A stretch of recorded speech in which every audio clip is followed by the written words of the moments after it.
महाराष्ट्र के मुख्यमंत्री देवेंद्र फडणवीस ने रविवार को त्र्यंबकेश्वर और नासिक में 2027 के सिंहस्थ कुंभ मेले की तैयारियों का जायजा लिया।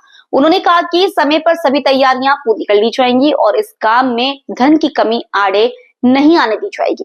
फडणवीस ने कहा कि त्र्यंबकेश्वर मंदिर और आसपास के इलाके के विकास के लिए योजना तैयार की गई है। इससे पहले उन्होंने त्र्यंबकेश्वर मंदिर में दर्शन किए और कुशारवत तीर्थ का निरीक्षण किया। महाराष्ट्र के मुख्यमंत्री देवेंद्र फडणवीस ने रविवार को त्र्यंबकेश्वर और नासिक के 2027 के सिंहस्थ कुंभ मेले की तैयारियों का जायजा लिया।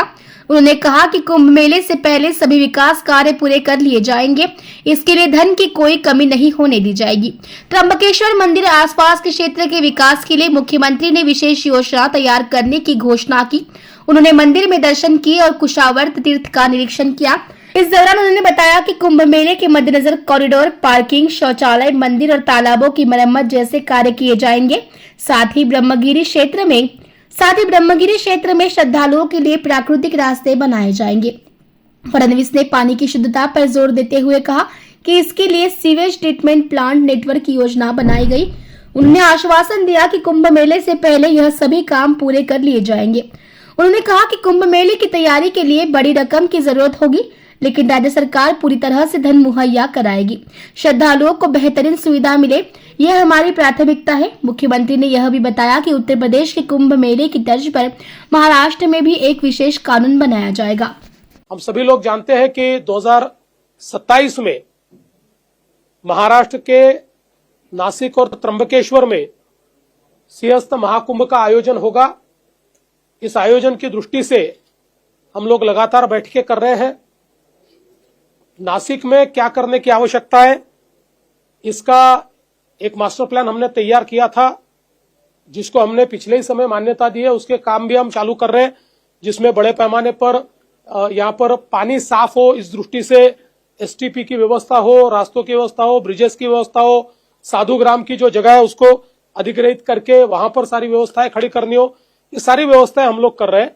साथ साथ त्र्यंबकेश्वर में भी, क्योंकि हम जानते हैं त्र्यंबकेश्वर ये हमारा एक बहुत महत्वपूर्ण ज्योतिर्लिंग है और ज्योतिर्लिंगों में भी इसकी जो इसका स्थान है वो बहुत ऊंचा माना जाता है। इसलिए त्र्यंबकेश्वर के विकास का भी हम लोगों ने प्रावधान किया है।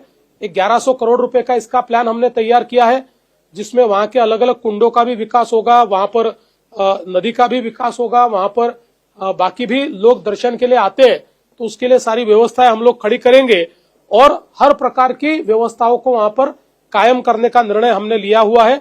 और इस काम को हम लोग 2 हिस्सों में बांटेंगे। एक जो 2027 तक हमको कंप्लीट करना है और दूसरा हिस्सा 2028-29 तक कंप्लीट होगा। तो इस दृष्टि से ये सारे प्लान्स को हमने तैयार किया है। हम लोग ये मानते हैं कि जिस प्रकार से प्रयागराज में जो प्लानिंग हुआ था उससे ज्यादा लोग वहां पर आए, वैसे ही अपेक्षित है कि यहाँ पर भी ज्यादा लोग आएंगे। इसलिए हम लोगों ने अब यहाँ पर मेला प्राधिकरण का कानून बनाने का तय किया है। वो कानून जल्दी हम लोग, अगर संभव होगा तो इसी असेंबली में हम लोग उसको लाना चाह रहे हैं या फिर उसके बाद हम लोग उसको करेंगे, ताकि प्रशासन की दृष्टि से सारे अधिकार मेला प्राधिकरण को हो और मेला प्राधिकरण इस कुंभ मेले को ठीक से आयोजित कर पाए।